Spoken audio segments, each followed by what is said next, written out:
የጌታችን የመድኃኒታችን የኢየሱስ ክርስቶስ በመስቀል ላይ ተናገረው ነው አንቺ ሆይ እነሆ ልጅሽ ነው ያለው ለዚህ ጠቅለል ስናደርገው መጽሐፉ በተለያዩ ጊዜ ለተነሱ ጥያቄዎች የምእመናን ጥያቄ በስፋት ያነሳ ነው ስርዓት ተኮር ማህበራዊ ጉዳዮች ላይ መነሻ ወይም ማጣቀሻ የሚያደርጉት መጽሐፍ ቅዱስ ነው በዚህ ማይ የሚባለው በራሱ ላይ ፈርዶ ነው የሚሄደው ለቱ በሰላም ሳይባል የሚወጣ ሰው የይሁዳ ምልክት ነው ይላል ገና ቅዳሴው አላለቀም አትሄዱ ይላል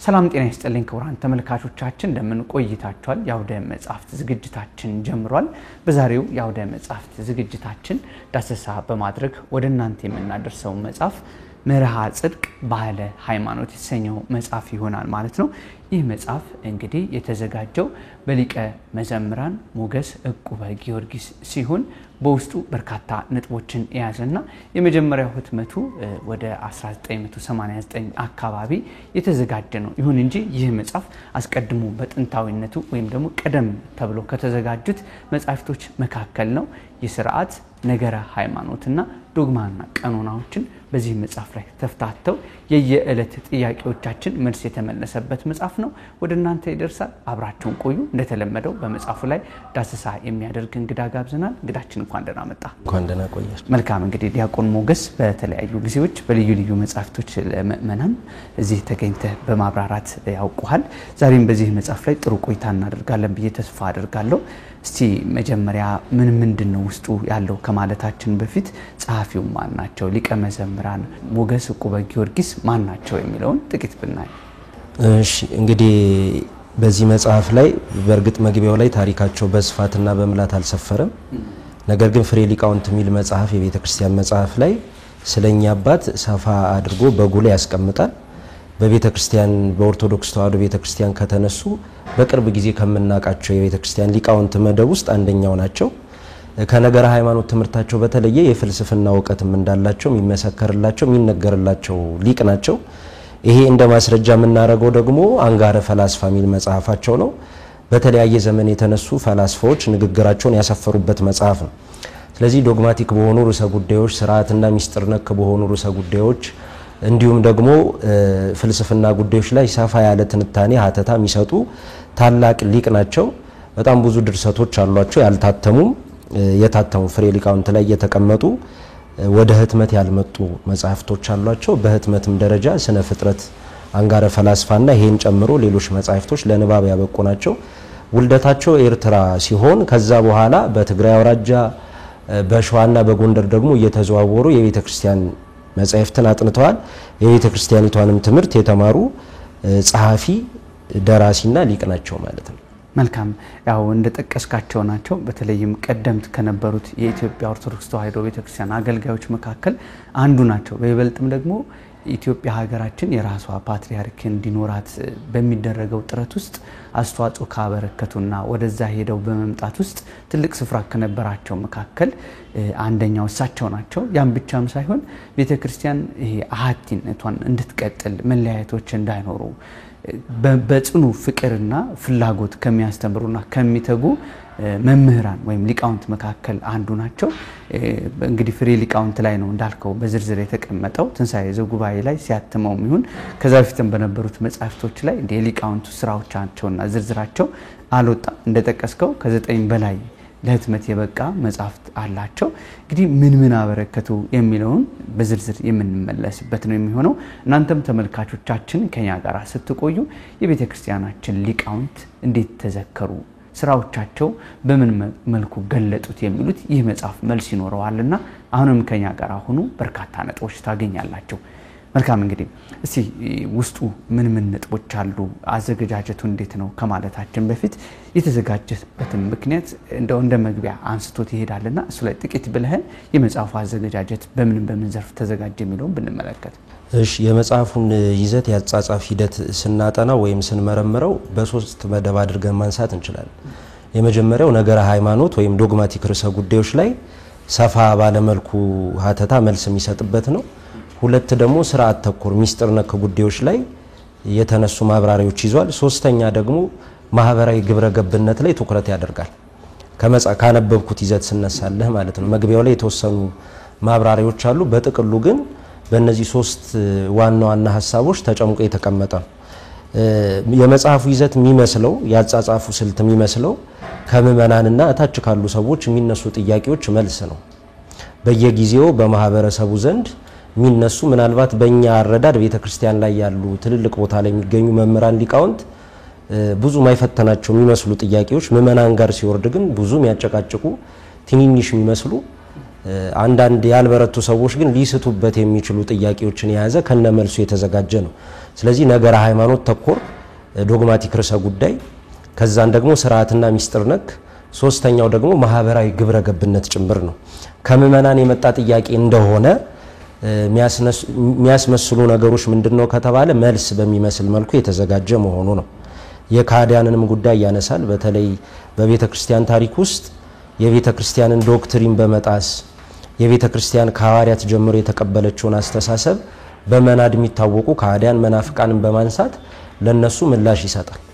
ለዚህ ጠቅለል ስናደርገው መጽሐፉ በተለያዩ ጊዜ ለተነሱ ጥያቄዎች ምናልባት ከካህዲያንም ከመናፍቃንም እንዲሁ ደግሞ ትንንሽ ብለን ከምናነሳቸው ጥያቄዎች ተነስቶ ብዙ ሀተታ ማብራሪያ የሚሰጥ መጽሐፍ ነው ማለት ነው። መልካም እንግዲህ በምዕራፍ አይከፍለውም። እስትግቡ የሆኑ ጥያቄዎችን ነው ይዞ የሚሄደው። 180 አካባቢ ገጾች ነው ያሉት። በእያንዳንዱ ውስጥ ግን ቅድም እንዳነሳው ከዚህ በፊት የተዳሰሱ የሚመስሉ መጽሐፍቶችን የሚመስል ቅርጽ ያለውና የምእመናን ጥያቄ በስፋት ያነሳ ነው። ከዛ ከመጽሐፍ ቅዱስ ጋር እያስታረቀ ይሄዳል። በይበልጥም ደግሞ እንግዲህ እንዳብራራው መናፍቃን በየዘመኑ እየተነሱ ሰውን ያስታሉ። ስለዚህ ሰውን እንዳይስት ወይም ደግሞ ኦርቶዶክሳውያን ለማጽናት ደግሞ በማመን ውስጥ የሌሉት ወደ መጽሐፍ እንዲጠጉ የራሱን አስተዋጽኦ የሚያደርግ መጽሐፍ ነው። ሲጀምር በትምህርተ ወይም በሚስጥረ ሥላሴ ነው የሚጀምረውና እስቲ ይዘቱ ላይ ምን ሐሳቦች ተነስተው ምን መልስ ሰጥቷል የሚሉትን እነሱን ብንመለከት። እሺ ያው አንተ እንዳልከው መጽሐፉ በምዕራፍ ተከፍሎ ይቀርብ አይደለም። ስብስብ የስትግቡ አይነት ስልት ያለው ነው። ስለዚህ ለመዳሰስ እንዲያመቸን ግን ቅድም ባልኩ መንገድ በሶስቱ ከፍለን ብናየው ጥሩ ነው። የመጀመሪያው በመጽሐፉ ላይ የተገለጡ ነገረ ሃይማኖት ጉዳዮች ወይም ደግሞ ዶግማቲክ ርዕሰ ጉዳዮች ምንድናቸው የሚለውን መጀመሪያ እኔና በቀጣዩ ደግሞ ያለውን ስርዓት ተኮር ነጥቦችን ብናይ የተሻለ ነው። መጽሐፉ አንተ እንዳልከው የሚጀምረው ነገረ ሥላሴ ሚስጥረ ሥላሴ ነው። እንግዲህ ኦርቶዶክስ ተዋሕዶ ቤተክርስቲያን የሚስጥራት ሁሉ ራስ ጉልላት ብላ የምታነሳው አንድ ሰው መጀመሪያ ሊያውቀው ሊጠነቀቀው ሊረዳው የሚገባ ርዕሰ ጉዳይ ሚስጥረ ሥላሴ ነው። ሚስጥረ ሥላሴን ካለ መረዳት የሚመጡ በጣም ብዙ ክደቶች ምንፍቅና አለ። ከሚስጥራት በፊት ከሁሉም ከሚስጥረ ሥጋዌ ከሌሎች ሚስጥራት በፊት አንድ ሰው በጉልህና በተረዳ ሊጠነቀቀው የሚገባ ርዕሰ ጉዳይ ሚስጥረ ሥላሴ ነው። በዚህ መጽሐፋቸው ሊቀ መዘምራን ሞገስ ዕቁበ ጊዮርጊስ ነገረ ሥላሴን በሁለቱ ኪዳናት ለማንሳት ይሞክራሉ፣ በብሉይ ኪዳንና በአዲስ ኪዳን። እንደሚታወቀው በብሉይ ኪዳን ሚስጥረ ሥላሴ ህቡ ሽሽግ ድብቅ ነው። በጉልህ የተገለጠ ነገር የለም። ለበቁ ለነቁ አባቶች በአንድም በሌላም እያረገ እግዚአብሔር ገልጦላቸዋል። ለምሳሌ ኦሪት ዘፍጥረት ምዕራፍ 18 ላይ እግዚአብሔር ለአብርሃም በሶስትነት ተገልጦለታል። ለዚህ አንድነትን ሶስትነትን በዛ ምዕራፍ ውስጥ ገልጿል እግዚአብሔር። በአዲስ ኪዳን እንደተገለጠው አይነት ግን በጉልህ የተገለጠ የሚስጥረ ሥላሴ ነገር አናይም ብሉይ ኪዳን። ነገር ግን ምሳሌ የሚሆኑ ለሚስጥረ ሥላሴ ትምህርት ለነገረ ሥላሴ ትምህርታችን አብነት የሚሆኑ ርዕሰ ጉዳዮችን ሊቀ መዘምራን ሞገስ ዕቁበ ጊዮርጊስ ጥቅሶችን እያነሱ ይጽፋሉ፣ ያስቀምጣሉ። ሁለተኛው በአዲስ ኪዳን ነው። በአዲስ ኪዳን ሚስጥረ ሥላሴ በደንብ ፍትው ብሎ የተገለጠበት ነው። ለዚህም አብነት የምናደርገው የመጀመሪያው አካለ ቃል ወልድ ኢየሱስ ክርስቶስ ለድነተ ሰብ ለድነተ ዓለም በምድር በተመላለሰ ጊዜ ከሰራቸው ስራዎች በመነሳት ለአብነት በጥምቀቱ ነገረ ሥላሴ ተገልጧል። አብ በደመና ሆኖ የምወደው ልጅ ይሄ ነው ስሙት የሚል ነው። መንፈስ ቅዱስ በርግብ አምሳል፣ ወልድ ኢየሱስ ክርስቶስ ደግሞ በአካል በዮሐንስ እጅ እየተጠመቀ አንደኛው ሚስጥረ ሥላሴ የተገለጠበት ነው። አስቀድሞ በእመቤታችን ማህፀን እንዲህ ያለ ሚስጥር ተገልጧል። ሶስተኛው በደብረ ታቦር ነው። ደብረ ታቦር ላይ አብ ወልድ መንፈስ ቅዱስ የሚገልጡ አገላለጾች ተቀምጠዋል። ከነዚህ ውስጥ መካከል በሚስጥረ ጥምቀት ላይ ወይም ደግሞ የጥምቀትን ሚስጥር በፈጸመበት ጊዜ የተደረገው አይነት ሁኔታ በደብረ ታቦርም ተገልጧል ማለት ነው። ለዚህ በዚህ ምዕራፍ ውስጥ ሚስጥረ ሥላሴን በአዲስ ኪዳንና በብሉይ ኪዳን ያለውን ሀተታ ትንታኔ ይሰጣል። እንግዲህ ኦርቶዶክሳዊ ተዋሕዶ ቤተክርስቲያን መጽሐፍ ቅዱሳዊ ናት። ከመጽሐፍ ቅዱስ ወጣ አታውቅም። እዚህ መጽሐፍ ላይም በደንብ የተረዳሁት ነገር ለእያንዳንዱ ርዕሰ ጉዳይ ለነገረ ሃይማኖት ብቻ ሳይሆን ስርዓት ተኮር ማህበራዊ ጉዳዮች ላይ መነሻ ወይም ማጣቀሻ የሚያደርጉት መጽሐፍ ቅዱስን ምክንያቱም መጽሐፍ ቅዱሳዊ ስለሆነች ማለት ነው። ቤተክርስቲያን ሚስጥረ ሥላሴንም ስታስተምር ቤተክርስቲያን እንደ እንግዳ ደራሽ እንደ ውሃ ፈሳሽ ድንገት ተነስታ አይደለም፣ ብሉያትን አዲሳትን አስማምታ ነው። ስለዚህ የብሉይ ኪዳን መጻሕፍትን ጥቅሶች በመጥቀስ ነው። ሌላው ሚስጥረ ሥላሴ አሁን ብዙ ሀተታ ማንሰጥበት ምክንያት ሰፋ ባለ መልኩ ብዙ መጻሕፍት ላይ ሰፍሯል። በዘመናችንም ከዘመናችንም በፊት ሊቃውንት በሃይማኖት አበው ላይ ዳሰውታል። የቤተክርስቲያን ሊቃውንት እንደነ ቅዱስ ያሬድ ያሉ አባ ጊዮርጊስ ዘጋስጫ ያሉ ትልልቅ ሊቃውንት ሚስጥረ ሥላሴን አስፍተው አምልተው አስተምሯል። በዘመናችንም ደግሞ የሊቃውንትን ሐሳብ በመያዝ ሚስጥረ ሥላሴን ብቻ ርዕሱን በመያዝ ሰፋ አድርገው ጽፈዋልና በየጊዜው የሚሰበክ በየጊዜው የሚሰጥ ትምህርት ስለሆነ ብዙ አንሄድበትም። ነገር ግን ከመጽሐፉ ካነሳቸው ነገሮች ለማስተዋወስ ያህል በብሉይ ኪዳንና በአዲስ ኪዳን ሚስጥረ ሥላሴ እንዴት ተገለጠ ነው። በተጨማሪ ደግሞ የሚስጥረ ሥላሴ አንድነትና ሶስትነት አንድነታቸው በምንድነው? ሶስትነታቸው በምንድነው? ዓለምን በመግዛት በማስተዳደር በመፍጠር አንድነት እንዳላቸው ሶስትነታቸው ደግሞ በስም በአካል በግብር ሚለውን ሀተታ ትንታኔ ይሰጣል። በጥቅሉ በመጀመሪያ ምዕራፉ ላይ ሚስጥረ ሥላሴን ነገረ ሥላሴን ያመሰጥራል ማለት ነው። ከዛን ቀጥታ የሚሄደው ሚስጥረ ሥላሴን ተከትሎ የሚመጣ ታላቅ ሚስጥር አለ። እሱ ሚስጥረ ሥጋዌ ነው። እንደሚታወቀው በመጽሐፍ ቅዱስ ላይም በአዋልድ መጻሕፍት ላይም እንደተጠቀሰው እግዚአብሔር አምላክ ፍጥረታትን የፈጠረው በ6 ቀን ነው። በሰባተኛው ቀን አረፈ። ያረፈበት ምክንያት ማረፍ አስፈልጎት ሳይሆን ለኛ አረፍትን ሲሰራልን ነው። ምክንያቱም እግዚአብሔር ድካም የባህሪው ስላልሆነ አይስማማውም። ደከመ ሚለው ቃል ለሱ ስለማይስማማው ለኛ ግን እረፍት ሲሰራልን አረፈ ይላል መጽሐፍ። በስድስተኛው ቀን መጨረሻ ማካተቻ በተባለ ቀን የፈጠረው አዳምን ነው። አዳምን ፈጠረ። ይሄ ማለት መጨረሻ ላይ የፈጠረው ስለሚንቀው ስለማይወደው ስለሚጠላው አይደለም። አምስቱ ቀን ፍጥረታት ሌሎች ፍጥረት ፈጥሮ መጨረሻ የፍጥረት ማካተቻ ያደረገበት ምክንያት አንድ ደጋሽ ሰዎችን ከመጥራቱ በፊት ወደ ድግስ የሚበላውን የሚጠጣውን ያዘጋጃሉ። እግዚአብሔር አምላክም እንደዚህ ሁሉ አዳምን ከመፍጠሩ በፊት የሚበላውን የሚመላለስበትን ሁሉ አዘጋጅቶ ፈጠረው። በሌላ ቋንቋ ከአዳም በፊት የተፈጠሩ ፍጥረታት በጠቅላላ ለአዳም የተፈጠሩ እሱ እንዲያስተዳድራቸው እንዲገዟቸው የተፈጠሩ ናቸው ማለት ነው። እንደዚህ ከብሮ ልቆ የተፈጠረው አዳም ግን ገነት ውስጥ መኖር የቻለው በመጽሐፉም እንደተገለጠው 7 ዓመት ብቻ ነው። ከዛ በኋላ አትብላ የተባለውን ዕፀ በለስ በመብላቱ በሞተ ስጋ ላይ ሞተ ነፍስ፣ በመርገመ ስጋ ላይ መርገመ ነፍስ፣ በርደተ መቃብር ላይ ርደተ ሲኦል ተፈረደበት፣ ድቀት አገኘ። ስለዚህ እርግማን ከዛ ተጀመረ ማለት ነው። 5500 ዘመን ይሄ እርግማን ይተላለፍ ነበር። የአባት ዳለ ልጅ እንዲሉ አዳም በተረገመው እርግማን ምክንያት ብዙ ሰዎች ርስታቸውን ማግኘት አልቻሉም። ለዚህም ነው ነብይ ኢሳይያስ ጽድቃችን እንደ መርገም ጨርቅ ተቆጠረብን፣ ጽድቅ ቅድስና ቢገኝላቸው መርገም ስለነበረ የአዳም መርገም ስለነበረባቸው ማግኘት አልቻሉም። ስለዚህ እግዚአብሔር ራሱ መስክሮላቸው በቅድስና እየኖሩ ይሄንን ማድረግ አልተቻለም። ሲኦል ነበር የሚገቡት ነው በሌላ ቋንቋ። ሲኦል ይገባሉ ማለት ግን የሲኦል እሳት ያገኛቸዋል ማለት አይደለም። መጽሐፈ ሚስጥር ድርሰት ላይ አባ ጊዮርጊስ ይሄንን ሲፈታ ምን ይላል? ለምሳሌ 3ቱ ሕፃናት እሳት ላይ ንጉሱ እሳት ውስጥ ጥሏቸዋል። እሳት ውስጥ ሲገቡ እሳቱ አላገኛቸውም፣ ግን እሳት ውስጥ ነበሩ። እንደዚህ ሁሉ ቅዱሳን በሲኦል ነበሩ ማለት የሲኦል እሳት ያገኛቸዋል ማለት አይደለም። በረድኤተ እግዚአብሔር ተጠብቀው ይኖራሉ። በኋላ ለአዳም በገባለት ቃል መሰረት አምላክ በ5500 ዘመን ሲፈጸም ከመቤታችን ከቅድስት ድንግል ማርያም ተወለደ ማለት ነው። ስጋ ነሳ። ከሁለት አካል አንድ አካል ከሁለት ባህሪ አንድ ባህሪ ተዋህዶ ምንለው ሚስጥር በዚህ ተፈጸመ። ለዚህ መጽሐፉ የሚጀምረው ሊቀ መዘምራን ሞገስ ቆበ ጊዮርጊስ ሚስጥረ ሥጋዌን ከማተታቸው በፊት ከአዳም ውድቀት ይጀምራሉ። አዳም የወደቀበትን መንገድ ያትታሉ። በስተመጨረሻ ለሰው ልጅ ድነት ሲል አካላዊ ቃል ወልድ ኢየሱስ ክርስቶስ ከመቤታችን ከቅድስት ድንግል ማርያም ከስጋዋ ስጋ ከነፍሷ ነፍስ ነስቶ ፍጹም ሰው ሆኖ አዳነን። ስለዚህ ሚስጥረ ሥጋዌ ማለት የአምላክ ሰው መሆን ሚስጥር ነው ብሎ አባቶች ይተነትኑታል ማለት ነው። ጌታ የአዳምን ነፍስና ስጋ ነው የተዋሃደው። አንደኛ ርዕሰ ጉዳይ ንዑስ ርዕስ አድርገው የሚያትቱት አምላካችን ጌታችን መድኃኒታችን ኢየሱስ ክርስቶስ የአዳምን ስጋና ነፍስ፣ ምክንያቱም የበደለው አዳም ስለሆነ መላእክትን መስሎ አይደለም የመጣው። የአዳምን ስጋ ደካማ የሆነውን ስጋ ለብሶ አዳምን አዳነው ማለት ነው። ስለዚህ ስጋ ብቻ የነሳው የአዳምን ነፍስ አልነሳም የሚሉ መናፍቃንም ከሃዲያንም እንዳሉ እኚህ ሊቅ ያነሳሉ።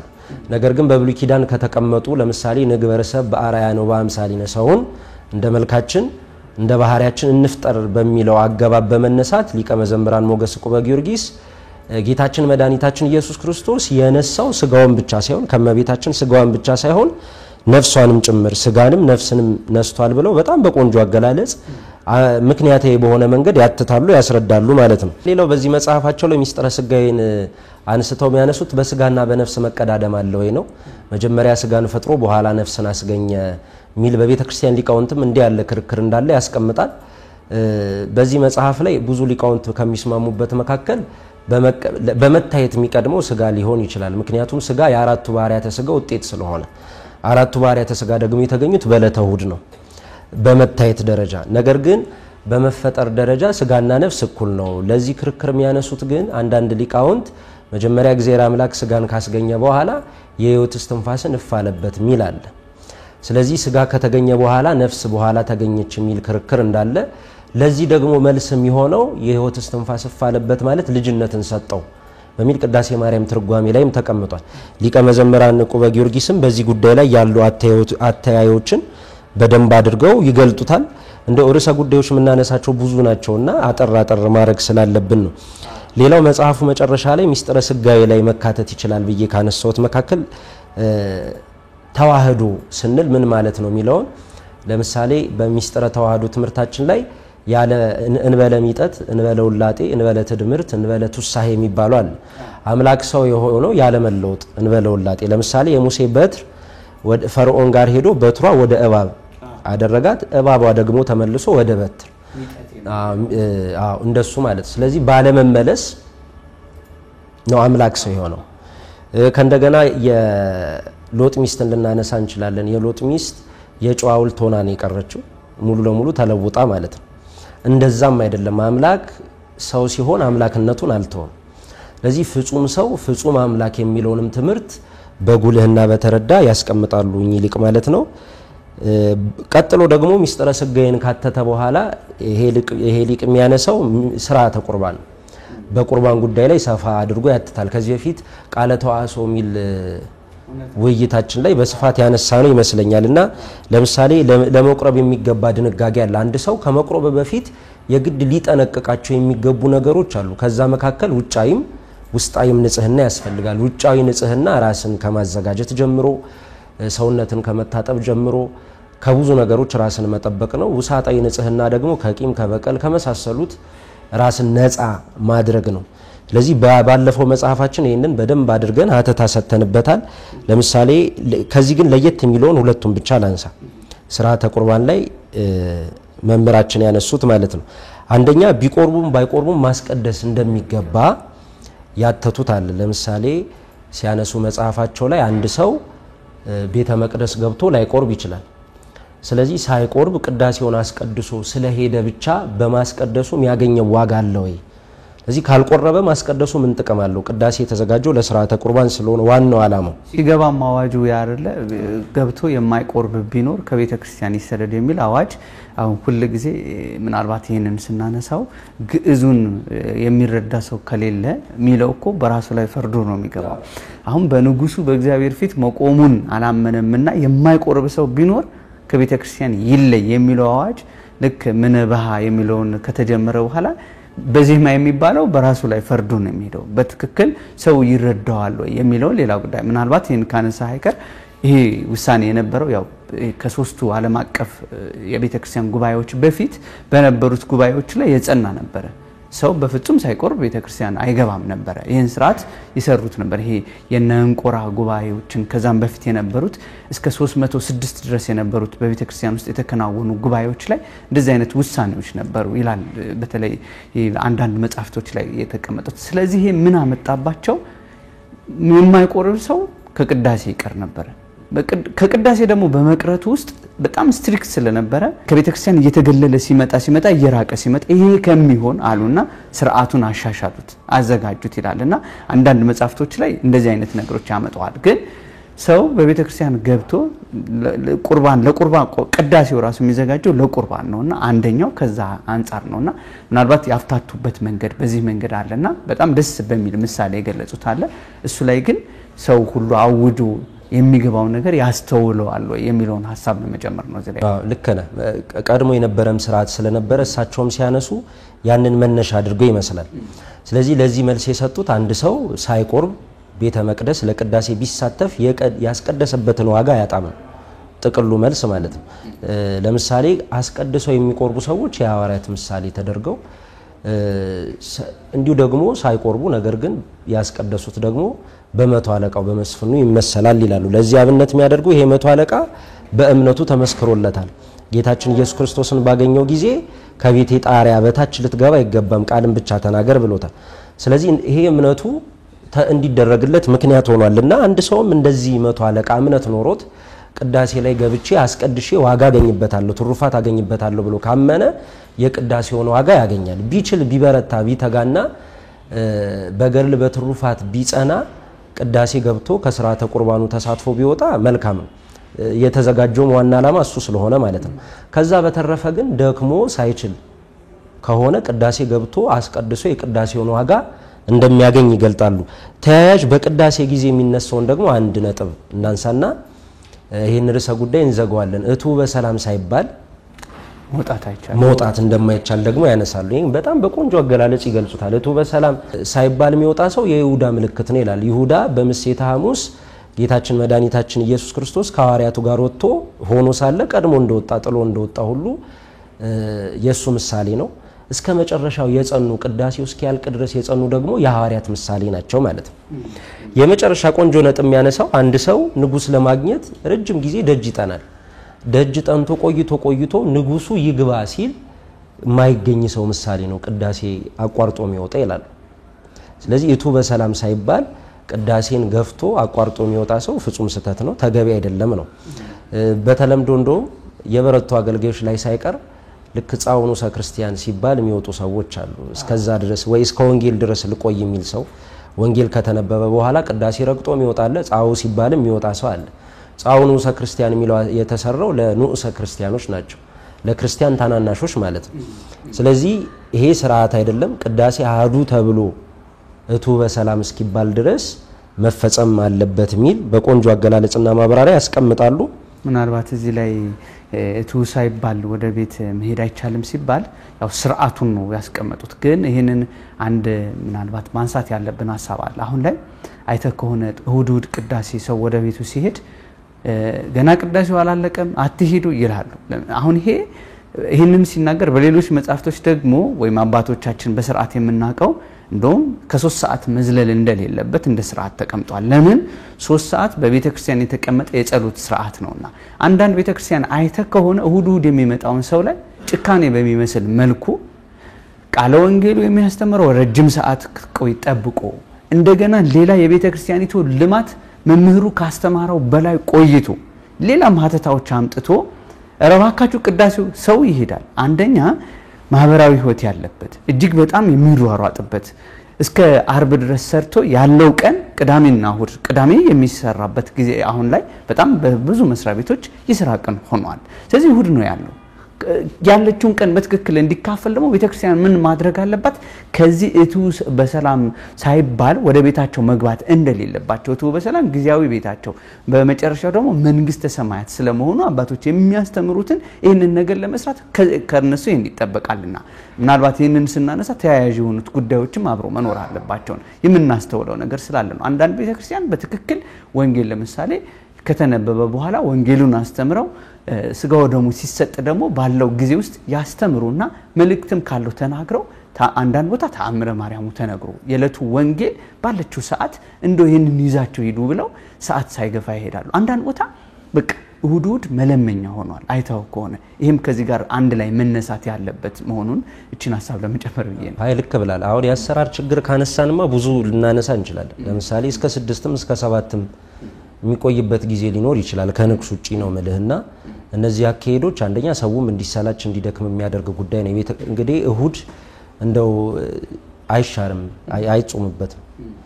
ስለዚህ እስከ 3 ሰዓት ቅዳሴ ካለቀ በኋላ ሰው መመገብ እንዳለበት የታወቀ ነው። አፈርም ቢሆን ቅመስ የሚል መጽሐፍ አለ እና እሱን እስከ መሻር የሚያደርስ ስርዓቶች በየጊዜው እያየን ነውና እንዳሰራር ካየነው ስህተት ነው። ግን እንደ ቤተክርስቲያን ደንብና ሂደት ሁሉም በሰዓት የሚደረግ ነው። ኢቭን ቅዳሴ የሚገባበት ሰዓትስ ትክክል ነው ወይ የሚለው ሰው እንግዲህ ያለበት ሁኔታ ሰው በጣም አንዳንድ ጊዜ ከባድ ነው።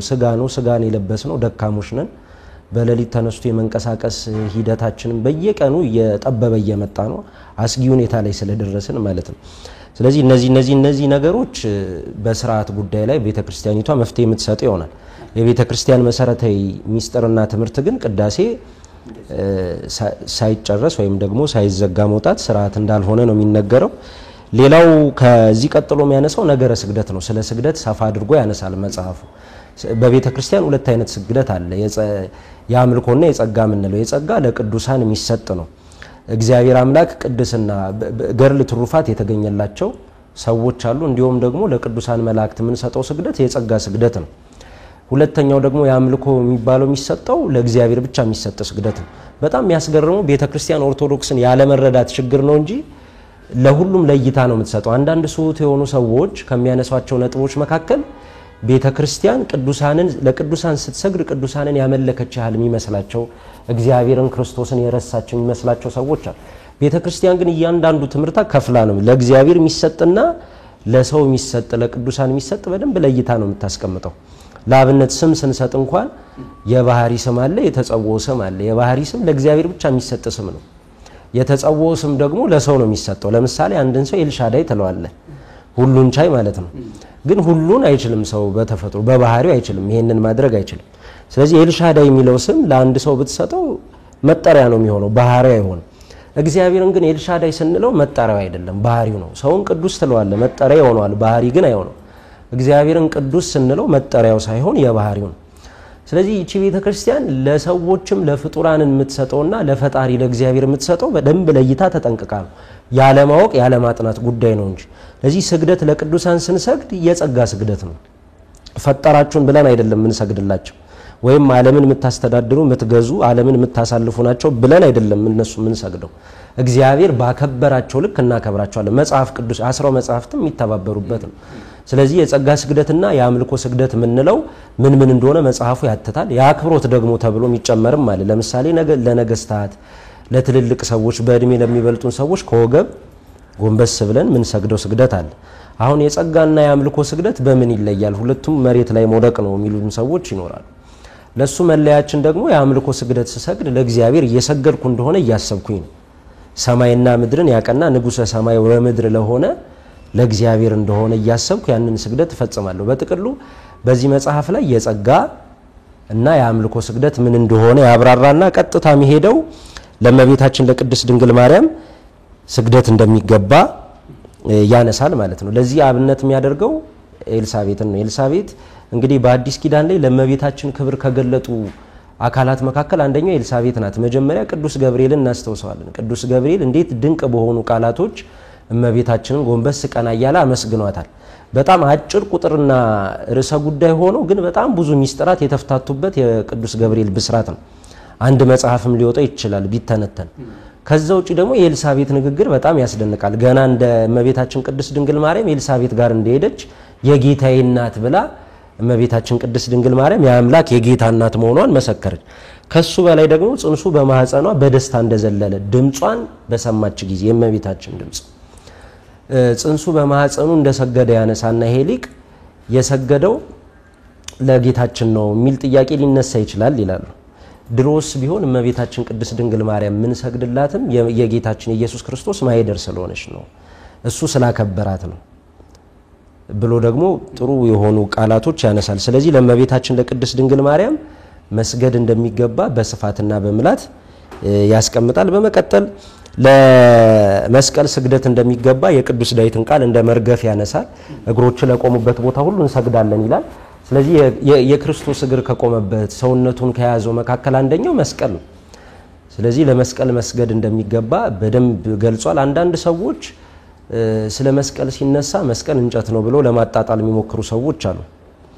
ስለዚህ ለእንጨት ነው የምትሰግዱት የሚል ነገር ግን ከእንጨት ቢሰራ መስቀል ስም አለው መስቀል የሚባል ማለት ነው ለምሳሌ አሁን ይሄ ጠረጴዛ የተሰራው ከእንጨት ነው ነገር ግን እንጨት አንለውም ጠረጴዛ ነው የምንለው የሰው ልጅ የተገኘው ከአፈር ነው ነገር ግን አንድ መምህር ቆሞ መድረክ ላይ እንደምን ዋላችሁ አፈሮች አይልም አይደል ከአፈር ተገኘ እንጂ ስም አለው ሰው የሚል ማለት ነው ስለዚህ በጣም ለማናናቅ የሚሄዱበት ርቀት አለ እንጨት ነው ምናምን ወዘተ እንደዚህ የሚያነሱት ሐሳብ አለ ነገር ግን ቅዱስ ዳዊት በነገረን ቃል መሰረት ጌታችን መድኃኒታችን ኢየሱስ ክርስቶስ ለቆመበት ሁሉ እንሰግዳለን የጸጋ ስግደት በዚህ መሰረት ለመስቀል ስግደት እንደሚገባ አጥር አድርጎ ነው መጽሐፉ ላይ የሚያስቀምጣቸው ለመላእክት ስግደት እንደሚገባም ያነሳሉ በመጽሐፍ ቅዱስ ላይ በተለይ በብሉይ ኪዳን አስረው መጻሕፍት ላይ በጣም በሚያስገርም ሁኔታ ለመላእክት ስግደት እንደሚገባ ብዙ ጥቅሶች አሉ ያለ ማንበብ ችግር ነው እንጂ መናፍቃንም ብዙ ጊዜ ለመላእክት ስግደት አይገባም ብለው ይከራከራሉ ቢያነቡት ግን ወደዛ ክደት አይመጡ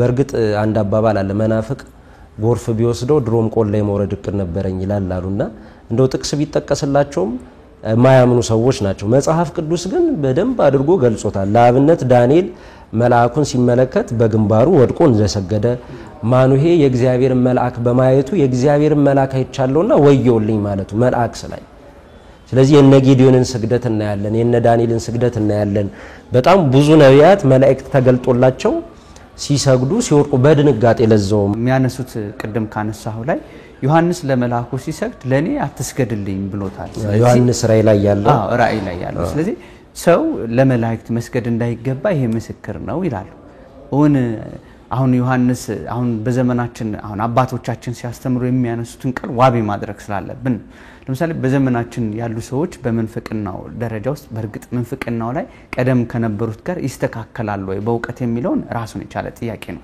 አሁን ዮሐንስ መጀመሪያ ነገረ መለኮቱ መርምሮ የጻፈ ሐዋርያ ለመላእክት እንደሚሰገድና እንደማይሰገድ አላወቀም ያሰኝባቸዋል በመጀመሪያ ደረጃ እንደው ሲሰግድ አላዋቂነታቸውን አንደኛው በዚህ እናወጣለን ሁለተኛ አባቶቻችን ያው በትምርቱም እንደምናቀው ምንድነው የሚለው ክብሩ በቃ ከመላእክት ክብሩ እጅግ በጣም ቅድስና ያለበት ምክንያቱም እግዚአብሔር አንዱ ያከበረው የመላእክትን ሳይሆን የሰውን ስጋ ነው እንደውም ሶሪያውያን አባቶች አንድ የሚጠቅሱት ጥቅስ አለ ምንድነው ሰው ራሱን ከኃጢያት ያገኘውን ልጅነቱን አጽንቶ ሲጠብቅ ራሱን ይወልደዋል ይላል ሶስተኛ ልደት ብለው አንዳንዶቹ የተለያዩ ልዩ አባቶቻችን ልደትን በምሳሌ በልዩ መልኩ ገልጠውታል ሶሪያውያን አባቶች ራሱን ከኃጢያት አንጽቶ የሚጠብቅ ሰው ይወልደዋል መወለድ ደግሞ አዲስ ነገር የሚገኝበት ነው ህፃን ሲወለድ ከናቱ ማህፀን ሲወጣ ወደዚህ ዓለም ይወጣል ከኃጢያት ጠብቆ ራሱን ሲያሻግር ደግሞ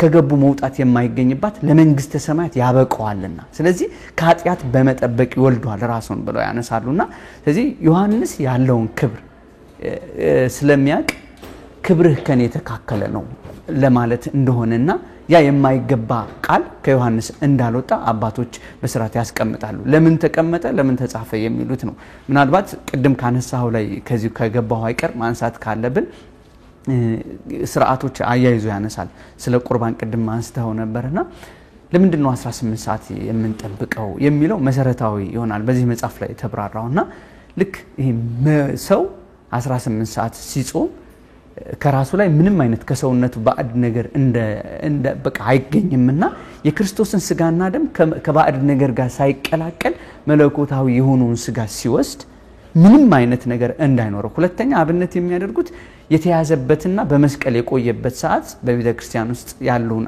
ያው አንዳንድ ጉዳዮች ጽኑ ህማም የተቀበለበትን ሲያዩ 18 ሰዓት ስለሚሞላ ያንን መጠበቅ እንዳለበት ያነሳሉ ቤዚክ የሆነው ደግሞ ጥያቄ የሚያነሱት አንዳንድ መናፍቅ ክርስቶስ ስጋና ደሙን ተቀብሎ ለሐዋርያቱ ሲያቀብላቸው ከተመገቡ በኋላ ነው ታዲያ ለምንድነው እኛ ሳንመገብ እንጾመው ወይም ደግሞ ጾመን የስጋ ደሙ ምን ወስደው ክርስቶስ ከሰራው ስርዓት አይወጣም ወይ ሲሉ ያ የነበረው የኦሪቱን ስርዓት ጠብቆላቸው የአዲስ ኪዳን ስርዓት መስራቱን አሳያቸው ይላል በኦሪት ውስጥ የነበረውን ስርዓት ገና ያላለቀቸው በአዲስ ኪዳን ግን የአዲስ ኪዳን ይህ በአዲስ ኪዳን ስለብዙዎች የሚቆረስ ብሩ አዲስ ስርዓት ሀብሎ ጀመረላቸው ይላል ልክ ጥምቀቱም ዮሐንስ ያጠምቀው የነበረው ጥምቀት ፍጹም ልጅነት የማያሰጥ እንደነበረ ልክ ክርስቶስ ኢየሱስ ተሰቅሎ ከጎኑ የወጣው ያ ማየገቦ የሚባለውን በትክክል የልጅነት ጥምቀት የሚያሰጠው ያ ሆኖ በትእዛዝ እስኪሰጥ ድረስ እንደቆየው ሁሉ ያንን ስርዓት እንደሰራለት በዚህ መጽሐፍ አብራርተውት ይገኛልና ይሄ መነሳት ያለበት ነው። ከዚህ ጋር ተያይዞ ባለፈውም ካንተ ጋር ስንቆይ ስርዓተ ላይ ያሉት አንደኛው ጥያቄ ሰው ንጽህናው ውጫዊ ሲጠብቅ ራሱ ከ18 ሰዓት በፊት መታጠብ የለበትም። ለምንድነው? ባዕድ ነገር ወደ ውስጡ እንዳይገባ ከሚል በክብር ምንም አይነት ነገር ሳይኖር በቸርነቱ ጠብቆ መውሰድ እንዳለብን ሲያነሱ እነዚህ ጉዳዮች መነሳት ስላለባቸው ብዬ ነው። ኦኬ፣ አይ ጥሩ ነው። የሥርዓተ ቁርባን ላይ እንዳጋጣሚ ሆኖ ባለፈው ትንሽ ሰፋ አድርገን ስላየነው ለዛ ነው። ግን ያነሳቸው ነጥቦች ቆንጆ ናቸው። ነገረ ስግደት ላይ ግን ለመላእክት አትስገድልኝ የሚለውን በቆንጆ ሁኔታ አብራርተዋል። ከዛ በኋላ ለቅዱሳን መስገድ እንደሚገባ ለታቦት መስገድ እንደሚገባ መጽሐፍ ቅዱስ የማመሳከሪያዎችን ያመጣል። በመጽሐፍ ቅዱስ እንደምታውቀው በተለይ ብሉይ ኪዳን ላይ ለታቦት ስለሚገባ ስግደት አስፍተው አምልተው ጽፈዋል። ኢያሱ ታቦተ ጽዮንን ባየ ጊዜ በግንባሩ እንደተደፋ እንደሰገደ፣ ታላቁ ንጉስ ቅዱስ ዳዊት ደግሞ ታቦተ ጽዮን ወደ ከተማው በመጣች ጊዜ ጨርቁን እስኪጥል ድረስ እንደዘመረ እንዳመሰገነ እንደ አብነት እንደ ጥቅስ ይቀመጣል። ስለዚህ ለታቦት መስገድ የተማርነው እንደው በራሳችን ሐሳብ ሳይሆን መጽሐፍ ቅዱሳዊ መነሻ በመያዝ ነው። ሌላው መጽሐፉ ነገረ ስግደት ላይ አጠር ያሉ አገላለጾች ከገለጸ በኋላ ቀጥታ በእመቤታችን ቅድስት ድንግል ማርያም ጉዳይ ላይ ሁለት ነጥቦች ያነሳል። የመጀመሪያው እመቤታችን ሌላ አልወለደች የሚል ነጥብ ንዑስ ርዕስ አለ። አንዳንድ ሰዎች በጥራዝ ነጠቁ ቀጥ ተነስተው እመቤታችን ቅድስት ድንግል ማርያም ከክርስቶስ ውጪ ሌሎች ልጆች አሏት ብለው ያልተገባ ስህተት የሆነ ትምህርት ያነሳሉ። እንደውም አንድ አባት አንድ መናፍቅ ወደሳቸው ሄዶ አንድ ጥያቄ ይጠይቃቸዋል። እመቤታችን እኮ ሌሎች ልጆች አሏት ብሎ ሲጠይቃቸው ምን ብለው ነው የመለሱለት? አንተ አላወቅም፣ አንተ ራስህ ልጇ ነህ አላወቅም እንጂ ብለው መልሰውላት። በጸጋ ሁላችንም የእመቤታችን ልጆቿ ነን። ነገር ግን በስጋ ያነሳነው እንደሆነ የእመቤታችን የቅድስት ድንግል ማርያም አንድያ ልጅ አካላዊ ቃል ወልድ ኢየሱስ ክርስቶስ ብቻ ነው። ለዚህ መነሻ የሚያደርጉት ደግሞ መጽሐፍ ቅዱሳዊ መነሻ አይሁዶች በተደጋጋሚ ክርስቶስን ባገኙት ጉድ ይህ የጸራቢው የዮሴፍ ልጅ አይደለምን ይላሉ። ዮሴፍ ደግሞ ልጆች ነበሩት። አንደኛ ነጥብ ይሄ ነው። ሁለተኛ ደግሞ ይሁዳ ወደ ክርስቶስ ሄዶ እናትህና ወንድሞች ይፈልጋሉ የሚል ጥቅስ አለ። እሱንም መነሻ በማድረግ እመቤታችን ቅድስት ድንግል ማርያም ከክርስቶስ ውጪ ልጆች አሏት ብሎ ያልተገባ ስህተት የተሞላው ትምህርት ያስተምራል። ለዚህ ደግሞ እንደ መልስ የምናነሳ ወንድሞች የተባሉት እነዚህ ይሁዳን ጨምሮ መልእክት የጻፈው ወንድሞች የተባሉበት ምክንያት ከክርስቶስ ጋር ከልጅነት እስከ እውቀት አብሮ ስላደጉ ነው። በሌላ መጽሐፍ ላይ እንደሰፈረው ወንድም እንባባልበት በጣም ብዙ መንገድ አለ። ለአብነት የአንድ ሀገር ልጆች ወንድማማቾች ይባላሉ። በአንድ ቤተሰብ ውስጥ ያደጉ ወንድማማቾች ይባላሉ። ከዛ ባለፈ ደግሞ በአንድ ሙያ ውስጥ ጭምር ያሉ ሰዎች ሳይቀር ወንድማማቾች ይባላሉ። በዚህ ምክንያት ነው ቅዱስ ማቴዎስ ምን ብሎ ይመልሳል? ወይም ይሄን ለዚህ መልስ ማጠናከሪያ የሚሆነን የዮሴፍ ልጅ ይመስላቸው ነበር ብሎ ያነሳል። የዮሴፍ ልጅ ቢመስላቸው ኖሮ ነበር አይልም ማቴዎስ። ነበር ማለት የዮሴፍ ልጅ አይደለም ማለት ነው መጽሐፍ ቅዱስ እንደሚነግር። ብዙዎቹ ግን አይሁዶች እንደነሱ ሲራብ ሲጠማ ሲያዩት ሩቅ ብእሲ ፍጡር ነው ብለው ሶት የሆነ ትምህርት ያነሳሉ። የዮሴፍ ልጅም ያስመስሉት ነበር። በዚህ በመጽሐፈ ሚስጥር ድርሰት ላይ ደግሞ አባ ጊዮርጊስ ዘጋስጫ የዮሴፍ ልጅ ይመስላቸው ነበር የሚለውን የማቴዎስ ወንጌልን በደንብ አድርጎ ሲያብራራው እንመለከታለን። ለዚህ እመቤታችን ቅድስት ድንግል ማርያም ያላት አንድ ልጅ ክርስቶስ ነው። ቅዱስ ገብርኤል ሲያበስራትም ደግሞ እንዴት እንደሚወለድ ከመንፈስ ቅዱስ ግብር እንደሚጸነስ ነግሯታል። እንደውም ዮሴፍ መኑ ቀረጸ አክናፈ ድንግልናኪ ከየት አመጣሽው እንዴት ወለድሽው ብሎ እስኪጨነ በስውር ሊተዋት ፈለገ ይለናል። የራሱ ቢሆን ከራሱ የመነጨ ቢሆንና እንደው ላቲ ሰባት ክብር ይግባት እመቤታችን ቅድስት ድንግል ማርያም ለምን ይሸሻል? ለምን ይደነግጣል? ነው በግብረ መንፈስ ቅዱስ የተደረገ ጽንስ ስለሆነ ስለደነገጸ ምን አለ ማለት ነው ሊሸሽ በስውር ሊተዋት ፈለገ እኮ። ይሄንን ካነሳው አይቀር እንደው ሃይማኖታዊ ፍቺውን ብንተውና እመቤታችን ማይዘለፋ ሁሉ አጠጥቷታል እኮ። አሁን ዮሴፍ እንደው በመንፈስ ቅዱስ የተጸነሰውን እንደ አይሁድ ስርዓት መቅደሳችን ታረክሳለች አሉና አንዱ ማረጋገጫ የተደረገው ካህኑ ዘካርያስ አንዱ ማረጋገጫ ደንግጦ ሲመልስ ያንን አደረገ። ከዛ ሐሰት ከሆነ ያንን ያጨናግፋል ይወርዳል። ያ ግን ጸንቶ ቆይቷል። ይህ ከሰው የሆነ ሳይሆን ከእግዚአብሔር የሆነ በመሆኑ ሰዋዊ ወይም ደግሞ ምድራዊ ሐሳብ ያደርኩ። ሁለተኛ ምናልባት ይሄንን ካነሳነው አይቀር የሰዎችን ትምህርትና ሐሳብ ገለጻዎችና ሱት አስተምሮችን ሁሉ ጠቅልሎ አመድ የሚያበላው የጌታችን የመድኃኒታችን የኢየሱስ ክርስቶስ በመስቀል ላይ የተናገረው ነው። አንቺ ሆይ እነሆ ልጅሽ ነው ያለው። እነሆ ልጅሽ። አሁን ይሄ በጸጋ የሰጣት ነው፣ ብቸኛ እናቱ ነው። ሁለተኛ አባቶቻችን ሲያብራሩት እዚሁ ላይ ወንድ ስለማላውቅ ይህ እንዴት ይሆንልኛል? በስርዓት ቀጥታ ብጽዓት ነው የተሰጠችው። ልጅ ከተሰጣቸው መቅደስ እንድታገለግል እንጂ ባል እንድታገባ አልነበረም። ሰዋዊው ስርዓት ነው ይሄ። መቼም እያለችው ያለው እኔ እኮ ወደፊትም አላገባም የስለት ልጅ ነኝ እያለችው። ግን እርሱ ምን አለ? ለድህነት ዓለም መርጦሻል። ይህ እንደ ሰው ስርዓት የሚከናወን ሳይሆን በሰማያዊ ግብር የሚፈጸም አካላዊ ቃል ካንቺ የሚመጣ እግዚአብሔር ወልድ ካንቺ ይወለዳል። መንፈስ ቅዱስ ይህንን አንጽቶ የጠበቀውን ማይጸንሽን እንደ ሰው ልጆች ሰዎች ወይም ደግሞ በሰዎች ግብር የሚፈጸምበት ሳይሆን እግዚአብሔር ራሱ ባወቀው ያስችልሻል።